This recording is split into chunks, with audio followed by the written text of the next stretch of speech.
अन्यंगाश्मिका छौनन करिश्मा इम्नदा। अगर हम किसी व्यक्ति से उसकी समझ में आने वाली भाषा में बात करते हैं तो वो उसके दिमाग में उतरती है, लेकिन अगर हम उससे उसकी भाषा में बात करते हैं तो वो उसके दिल में उतरती है। नमस्कार, स्वागत है आपका दूरदर्शन के इस कार्यक्रम कैंपस में।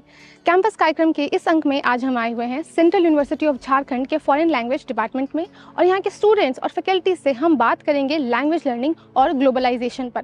वैश्वीकरण के इस युग में जहाँ दुनिया सिमटकर एक मंच बन चुका है, वहीं विभिन्न भाषाएं सीखना हमारी पहचान को और मजबूत बनाता है। यह न केवल हमारे लिए नए अवसरों के दरवाजे खोलता है, बल्कि हमें दूसरों की संस्कृति और सोच को समझने का भी मौका देता है। आज के इस कार्यक्रम में हम इस दिलचस्प विषय पर इस डिपार्टमेंट के स्टूडेंट्स और फैकल्टी से बात करेंगे, जानेंगे उनके सोच और अनुभव को। तो वक्त नहीं गवाते हैं, शुरू करते हैं अपने इस कार्यक्रम को।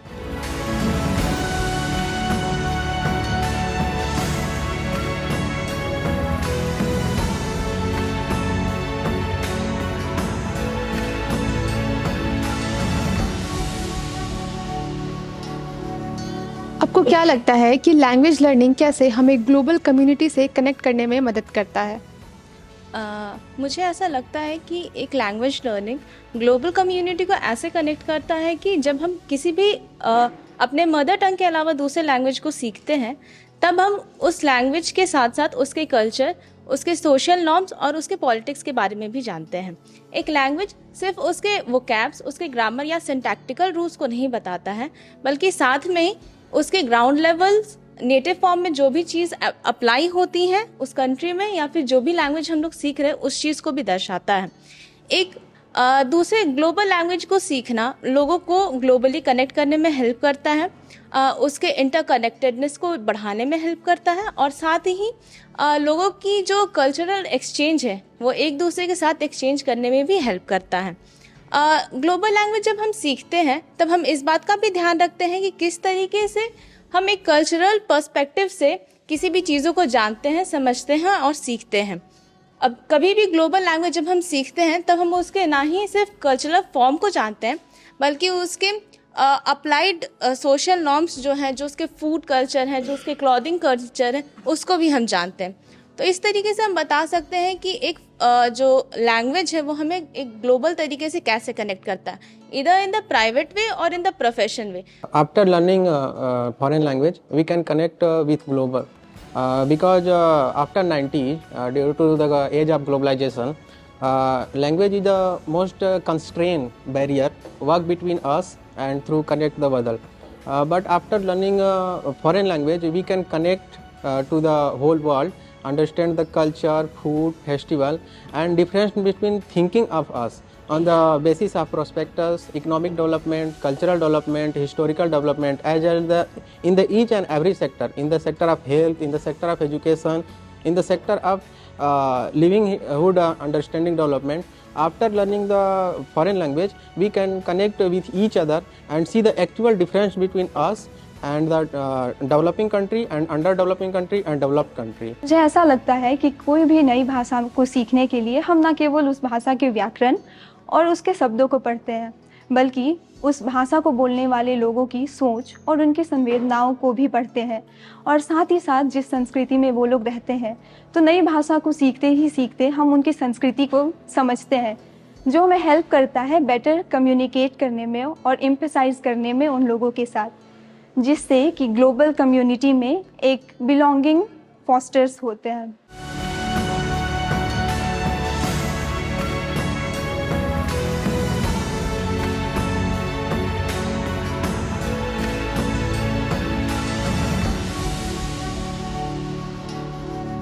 जब हम विदेशी भाषा सीखते हैं तो हमें विभिन्न संस्कृतियों के बारे में कैसे समझ मिलती है? जब हम विदेशी भाषा सीखते हैं तो भाषा के साथ हमें सिर्फ अक्षरों का ज्ञान नहीं होता है, उसके साथ हमें उनकी संस्कृतियों का भी ज्ञान पता चलता है। जैसे कि हम बचपन से हिंदी पढ़ते आ रहे हैं, तो उसके साथ हमारी संस्कृतियाँ हमारे साथ चलती आ रही है, हमारे साथ उनका गाना है, हमारे फोक सॉन्ग्स है, हमारा फोक डांस है। वैसे जब हमने अभी कोरियन पढ़ना शुरू किया है तब हमें पता चल रहा है कि उनका क्या कल्चर है। जैसे उनका डांस हो गया, सिर्फ के पॉप ही नहीं, पुच्छे छुम भी है जो कि कोरियन फैन डांस है, बाकी ट्रेडिशनल डांसेस भी हैं। उनका क्या खाना है, क्या पीना है, वो कैसे रहते हैं, उनके मौसमों के बारे में कि क्या क्या मौसम है और क्या डिफरेंस है वो इंडिया से, ये सब हमें पता चल रहा है। जैसे कि उनके बात करते हैं तो उनमें हायरार्की चलती है कि लेवल ऑफ स्पीचेस क्या क्या होते हैं। अगर हम बात करें किसी सीईओ से तो उनसे कैसे बात करते हैं, उनके बात करने का टोन क्या होता है। बहुत सारे हमारे पास कोरियन में अगर हम बात करते हैं तो हायरार्की में हम लोग 60 टोन पे चलते हैं, और हिंदी में उतना सारा टोन्स नहीं है बट कोरियन में है। तो हम लोग ऐसे बात करते करते बहुत सारी चीज़ों का भी पता चल रहा है कि कैसे कैसे संस्कृतियाँ हमारी अलग हैं। Learning a new language, it help us to connect with the international audience and native languages, native people to communicate with. It helps us to fluency in Korean language.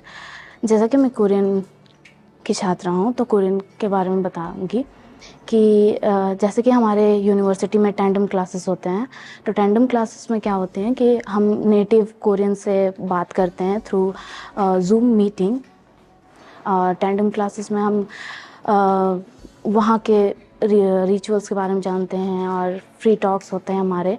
और जैसे कि टैंडम क्लासेस में हम लोग को assignment दिया जाता है कि वहाँ के स्टूडेंट कैसे रहते हैं, कैसे एक्सपीरियंस करते हैं, यहाँ एजुकेशन सिस्टम कैसा है और हमारा कैसा है। As we know, there are many similarities, but mostly I would let you know all about tribal और थोड़ा कोरियन के बारे में, because हमारे बीच में बहुत similarities है। यहाँ पर जो हमारे स्थानीय निवासी हैं सारे ट्राइबल, मुंडा, उरांव, खड़िया, संथाली, और वहाँ के जो लोग हैं उनमें काफ़ी सिमिलैरिटीज़ खाने और कल्चर में। जैसे कि हम जानते हैं कोरिया में वो लोग बहुत ज़्यादा अपने एंसेस्टर्स को मानते हैं। यहाँ पर भी हम जैसे जानते हैं सरना में हम अपने एंसेस्टर्स को बहुत ज़्यादा मानते हैं, उनका पूजा भी करते हैं। इसी तरह खाने में भी हमारे सिमिलैरिटीज़ है। जैसे वो लोग संग्युप्साल बहुत खाते हैं, विच इज़ पोर्क। यहाँ पर भी मुंडा में हमारे यहाँ पोर्क बहुत पसंद किया जाता है। इन अदर्स हमारे उरांव में आप अगर आएंगे तो half of the population eat beef, which is very similar in Korea as well. They eat beef a lot और वो लोग मशरूम बहुत ज़्यादा पसंद करते हैं। और हमारे यहाँ जाना जाता है कि खुखड़ी बहुत ज़्यादा फेमस है, जैसे कि हम जानते हैं टिटनेस खुखड़ी। और जैसे हमारे कल्चर में होता है हम लोग छिलका रोटी बहुत खाते हैं और वहाँ के लोग भी छिलका रोटी को एज अ नूडल बना के खाते हैं। और सेम चीज़ वहाँ पर राइस बहुत ज़्यादा होता है, तो वहाँ के लोग राइस खाना बहुत प्रेफर करते हैं। और हमारे लोग, जैसे हम लोग आदिवासी हैं, रोपा डोभा करने के बाद हमारे पास चावल ही बचता है, तो हम लोग भी चावल खाते हैं मैक्सिमम टाइम। और वो लोग का जो खाना होता है वो बहुत अच्छा होता है, बहुत न्यूट्रिशियस होता है, क्योंकि वो लोग ग्रीन वेजिटेबल्स भी यूज़ करते हैं, साथ में हर दिन मीट भी रहता है। स्पेशली हमारे जो ट्राइबल जगह हैं, हमारे मुंडा, उरांव और संथाली और अदर ट्राइब्स में हम लोग भी क्या करते हैं कि हर बार साग जमा करते हैं। अगर सीज़न नहीं भी होता है तो हम लोग साग जमा करके उसको सुखा के रखते हैं। सेम चीज़ कोरिया में भी होता है, वो लोग भी जमा करते हैं, सुखाते हैं। तो पढ़ाई से हमें ये नहीं पता चलता है कि लैंग्वेज कैसा है या फिर कल्चर कैसा है, बट इन डेप्थ हम लोग एक दूसरे के सिमिलैरिटीज़ जान सकते हैं। जबकि हम लोग जोग्राफिकली बहुत दूर हैं, कोरिया और इंडिया और ख़ास करके झारखंड, तो हमें एक दूसरे के बारे में पढ़ाई के थ्रू कल्चर और उनके लैंग्वेज के सिमिलैरिटीज़, स्पेशली मुझे ये जान के बहुत खुशी होती है कि हमारा फूड जो कि ट्राइबल फूड होता है वो कोरियन से बहुत मैच करता है।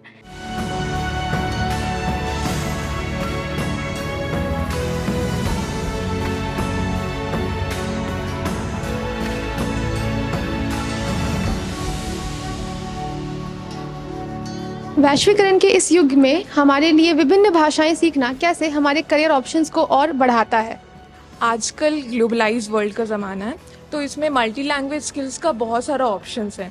जैसे मैं कोरियन की स्टूडेंट हूँ, मुझे पता है कि कोरियन लैंग्वेज में क्या स्कोप है, क्या कैरियर फील्ड है। जैसे अगर एक स्टूडेंट आज के युग में कोरियन भाषा को पढ़ रहा है तो वो बहुत सारे कंपनीज, इंडस्ट्रीज़ में वर्क कर सकता है। कोरिया की बहुत सारी कंपनीज जैसे सैमसंग, hyundai, LG, किया यहाँ पे स्थित है। तो यहाँ पे उनको ऐसे इंजीनियर्स चाहिए होते हैं या फिर ऐसे वर्कर्स चाहिए होते हैं जो कोरियन लैंग्वेज में फ्लुएंसी हो, ताकि उनका कंपनी ग्रोथ बढ़ सके। तो अगर कोई स्टूडेंट है जो फ्लुएंट कोरियन पढ़ रहा है तो वो इस कंपनीज में वर्क कर सकता है। नेक्स्ट कोरियन यही है कि अगर हम लोग कोरिया जाना चाहते हैं, वहाँ पे वेरियस इंडस्ट्रीज़ हैं जो कि रिक्वायर करता है हिंदी स्पीकर्स को, जो कि एक स्पीकर हिंदी में भी फ्लुएंट हो, इंग्लिश में भी फ्लुएंट हो और कोरियन में भी फ्लुएंट हो। बिकॉज कोरियन के वहाँ पे कोरिया में इंग्लिश की उतना ज़्यादा फेमस नहीं है, तो वहाँ के लोग इंग्लिश बोलना उतना ज़्यादा नहीं प्रेफर करते जितना वो लोग अपनी मातृभाषा प्रेफर करते हैं। तो अगर यहाँ के कोई लोग को हिंदी भी पता है, इंग्लिश भी पता है और कोरियन भी पता है, तो वो वहाँ जाके बहुत सारे प्लेटफॉर्म्स पे वर्क कर सकते हैं। देन कोरियन का एक ऐसा भी रोल है कि अगर किसी जन को कोरियन में फ्लुएंसी है, प्रोफिशिएंसी है, तो वो as a interpreter, as a translator work कर सकता है और इंडिया और कोरियन के रिलेशनशिप को बढ़ा सकता है। मेरा मानना है कि एक व्यक्ति जिसके पास मल्टीलिंगुअल स्किल्स है, उसके लिए बहुत सारी करियर अपॉर्चुनिटी है। जैसे कि वो इंटरनेशनल मार्केट में वर्क कर सकता है, मल्टीनेशनल कंपनीज़ में वर्क कर सकता है, डिप्लोमेसी में अपना रोल प्ले कर सकता है। अगर एक इंसान बाहर की दुनिया में compete करने जा रहा है और भी कॉम्पिटिटर हैं उसके, और उसके पास एक मल्टीलिंगुअल स्किल है, तो उसका डिमांड मार्केट में ज़्यादा होगा एक ऐसे व्यक्ति से जिसके पास मल्टीलिंगुअल स्किल्स नहीं हैं, और वो अपनी देश को भी एक ग्लोबली वर्ल्ड में दर्शा सकता है अगर उसके पास मल्टीलिंगुअल स्किल है तो। और एक कॉग्निटिव स्किल्स के हिसाब से देखें तो वो एक मल्टीटास्कर मतलब एबिलिटी आ जाती है उसके अंदर, अगर कोई मल्टीलिंगुअल पर्सन है तो। मल्टीलिंगुअल होने के बाद हम बहुत सारे अलग अलग भाषाई पृष्ठभूमि के लोगों से डायरेक्ट कम्युनिकेट कर सकते हैं। इसके अलावा आज के वर्ल्ड में बहुत सारे इंडस्ट्री हो गए, जैसे कि international business, tourism industry, education industry, उसमें हमारे लिए बहुत सारे विकल्प खुल जाते हैं। मल्टीलिंगुअल होने के बाद हम लोग ग्लोबल मार्केट में कस्टमर से डायरेक्ट कम्युनिकेट कर सकते हैं, अपने साथ में काम करने वाले कलीग से जो कि दूसरे भाषा जानने वाले हैं उनसे भी डायरेक्ट कम्युनिकेट कर सकते हैं। तो और हम लोग मल्टीलिंगुअल होने के बाद हम लोग बहुराष्ट्रीय कंपनी के लिए एक सुयोग्य पात्र बन जाते हैं। वर्तमान परिप्रेक्ष्य में देखें तो सभी लैंग्वेजों के लिए करियर बढ़ रहा है, क्योंकि ग्लोबलाइजेशन की वजह से हो रहा है कि बिजनेस बढ़ रहा है। बिजनेस के साथ सभी लैंग्वेजों को एक दूसरे के साथ वार्तालाप करने के लिए चाहिए होता है कि बिजनेस बढ़ाने को। लेकिन मैं ये समझता हूँ कि जिन टूल्स की वजह से हम लोग आज ये लैंग्वेज सीख रहे हैं, या फिर जिन चीज़ों की वजह से हम लोग लैंग्वेज सीख रहे हैं, जो एप्स और एआई का सहायता लिया जा रहा है, आने वाले 10 साल के अंदर ये एआई हमारी सबकी जॉब खा जाएगी। एआई सबसे पहले इसी की जॉब खाएगी जो लैंग्वेज जो मल्टीलैंग्वेज स्किल की जॉब है वो सब यही खाएगी। मतलब आज के लगभग 10 साल के बाद ये जॉब सारी 20% रह जाएगी, और लेकिन जो पढ़ने वाले हैं वो अभी से 80% ज़्यादा बढ़ जाएंगे, क्योंकि अभी जो क्रेज बढ़ रहा है कि हमको पढ़ना है, सभी लैंग्वेज पढ़ना है, सभी का ज्ञान होना जरूरी है। तो इस हिसाब से लोग इस करियर में आगे बढ़ने की सोचेंगे और बहुत सारे घुसेंगे इसमें और बहुत आगे पढ़ेंगे। लेकिन जॉब का पर्सपेक्टिव इसको देखा जाए तो ये बहुत छोटा होने वाला आगे जाके।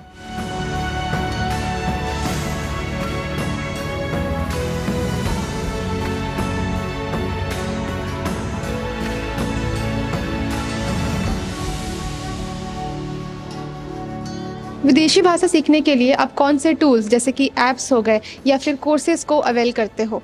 Being a Korean language learner or any foreign language learner, my major concern is towards the tools and techniques through which I can understand any foreign language easily.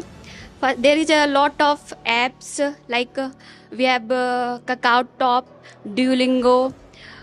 We have also many Korean sites like Korean Dictionary, Never.com, जहाँ की हम लोग ना कि written practice करते हैं, वहाँ हम लोगों को लिसनिंग प्रैक्टिस भी होती है। जैसे कि ड्यूलिंगो में हम लोग वर्ड्स फॉर्मेशन एंड उसका प्रैक्टिस भी, कैसे वर्ड साउंड करता है, तो वो सब भी हम वहाँ पे प्रैक्टिस करते हैं। और ग्रामर पैटर्न जो भी है वो Never.com है, एक कोरियन डिक्शनरी जहाँ से हम लोग कोरियन वर्ड मीनिंग और फिर ग्रामर पैटर्न को भी सीखते हैं। तो और भी सारे बहुत सारे ऐप है। और measure the most like measure that my department Faris Language Korean offered a tandem class where all the student have a native Korean speaker through which we can understand the Korean language well. जैसे Korean culture हो गया या फिर उससे related language हो गया, vocabulary हो गया, ये सब सीखने के लिए हमें अलग अलग ऐप की ज़रूरत पड़ती है। जैसे कि नेवर डिक्शनरी मेरा अभी फ्रेंड ने जस्ट अभी कुछ देर पहले बताया, या फिर यूट्यूब हो गया, यूट्यूब से हम लोग अच्छे अच्छे ग्रामर्स वगैरह पढ़ते हैं। या फिर जैसे टेंडम क्लास, हमारा जो है हर एक सेमेस्टर में टेंडम क्लास पढ़ाया जाता है, जिसमें हम लोग कोरियन के साथ अपना कल्चर को एक्सचेंज करते हैं। उनसे हम लोग सीखते हैं कि कैसे जो है मतलब ये बोलना है, कैसे कोरियन बोलना है, कैसे हम उनको हिंदी सिखाते हैं। ये सारे चीज़ें जो हैं सब बहुत सारे हमें हेल्प करते हैं। या फिर गूगल है, गूगल पे बहुत सारे ऐसे वेबसाइट हैं, जैसे सेजोंग इंस्टीट्यूट है या फिर KCCI है, उस सब का भी बहुत सारा ऐसा मतलब वेबसाइट अपना बनाए हुए हैं, जिससे हम लोग सीखते हैं कि हाँ कैसे मतलब हम लोग को कोरियन बोलना है, उससे रिलेटेड उसका ग्रामर, वोकेबलरी। या फिर गूगल पे topic.com है, लर्न कोरियन ग्रामर वगैरह, बहुत सारा ऐसे ऐप हैं, टूल्स हैं जो हमें बहुत हेल्प करते हैं। जो हमें क्लास में नहीं मिल पाता है वो हम लोग बाहर से कहीं से भी यूज कर सकते हैं। अगर हम लोग विदेशी भाषा सीखें तो बहुत सारे टूल्स एंड मेथड हैं सीखने के लिए।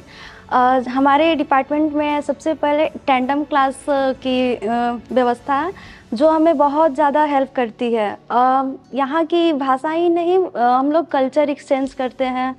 और टेंडम विदेशी भाषा सीखने के लिए हम लोग के ड्रामा, के पॉप, जो बहुत ज़्यादा इंटरेस्टिंग होते हैं और सबटाइटल्स के साथ हम लोग सीखते हैं, जो बहुत ज़्यादा हेल्प करते हैं। और टेंडम क्लास देखा जाए तो हम लोग कोरियन ही नहीं, हम लोग हिंदी को भी देखते हैं कि दूसरे विदेशी लोग कैसे हिंदी को सीखते हैं, वो भी बहुत ज़्यादा इंटरेस्टिंग होते हैं।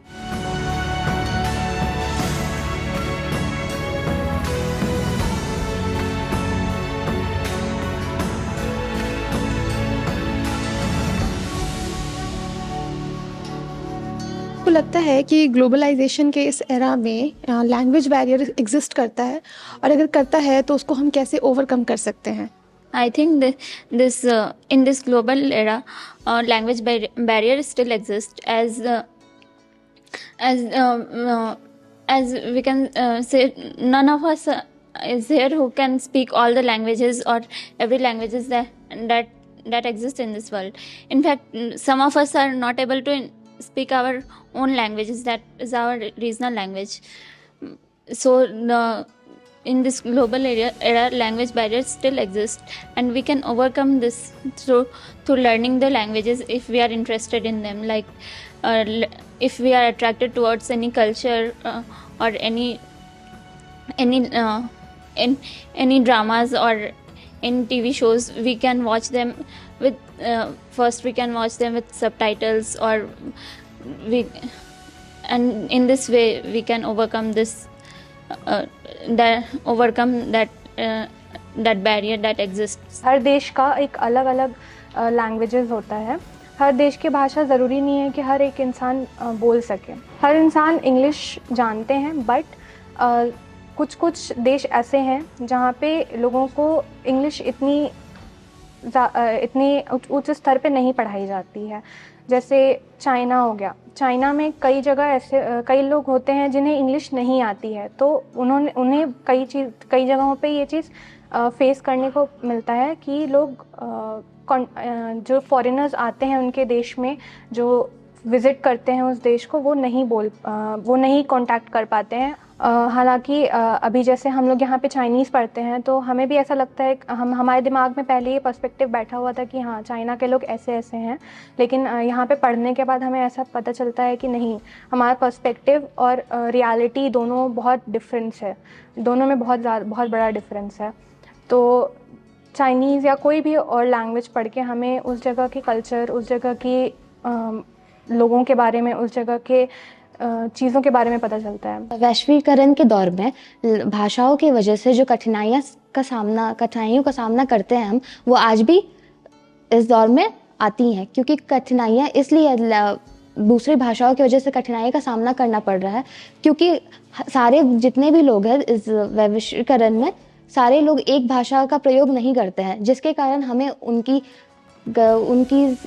सोच, उनके कल्चर और ये सब चीज़ को समझने में बहुत मुश्किलों का सामना करना पड़ता है। एक जैसे भाषा नहीं होने के कारण लोग एक दूसरे की जो भावनाएं हैं उनको समझ नहीं पाते हैं, उसके वजह से कई सारे मुश्किलों का सामना होता है। सोच में समानता नहीं होती, लोग एक दूसरे के भाव को सही तरीके से समझ नहीं पाते। अभी जो नए छात्र छात्राएं हैं जो अभी जिनका अभी 12th ख़त्म हुआ है या जो अभी ग्रेजुएशन में एडमिशन ले रहे हैं, वो अगर नए लैंग्वेज को सीखेंगे पढ़ेंगे तो उससे हमारे देश को काफ़ी हद तक हमें फ़ायदा होगा। आजकल बहुत सारे सोशल मीडिया, बहुत सारे टेक्नोलॉजी आ गए हैं जो आपको इस नई भाषाओं को सीखने में बहुत ज़्यादा हेल्प करते हैं, बहुत ज़्यादा आपको आगे बढ़ाने में मदद करते हैं।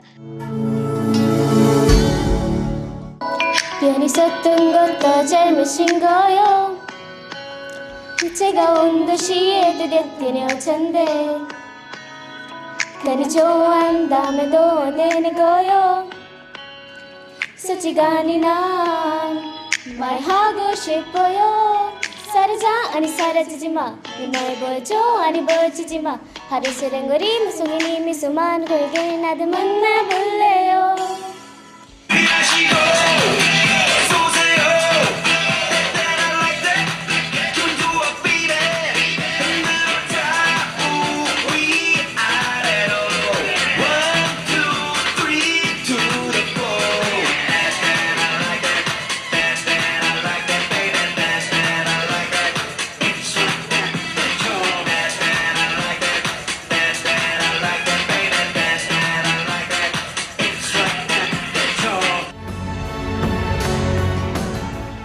CUJ के फॉरेन लैंग्वेज डिपार्टमेंट के स्टूडेंट्स ने हमें लैंग्वेज लर्निंग और वैश्वीकरण के कनेक्शन के बारे में काफ़ी गहरी जानकारी साझा की है।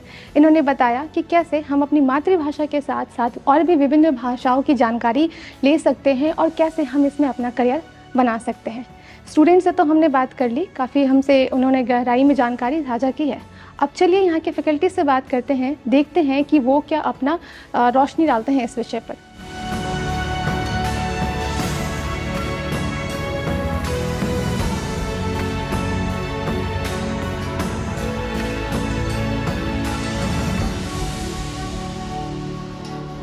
This department is having 3 sections. One is Chinese, Korean, and Tibetan. Seeing the big opportunity of these subjects, of these courses in this university, which is situated in tribal state like Jharkhand, this is very important to give the knowledge and language skill to the new generation about the Chinese, Korean and Tibetan, as the whole world becoming the dependent of the market of China and Korea. And at the same time, many industries are coming up in India where language experts is required, and that is why the first Vice Chancellor of our university, Professor Darlandoti Khating, he initiated these languages, naming the department as Far East Language. And for this, at the initial stage, our university got support from universities like Delhi University, Jawaharlal Nehru University, then Tibetan Office of Dharamsala, and some foreign universities of China and Korea.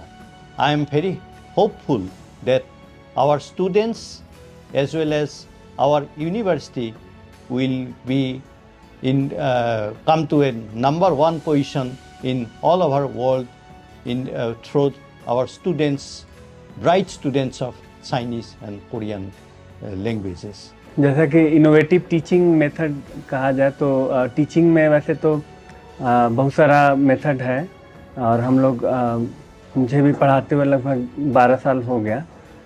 तो language पढ़ाने में foreign language पढ़ाने के लिए सबसे basic जो teaching होता है वो कि जो पुराने ज़माने से चलता आ रहा है, जो कि ग्रामर ट्रांसलेशन मेथड है।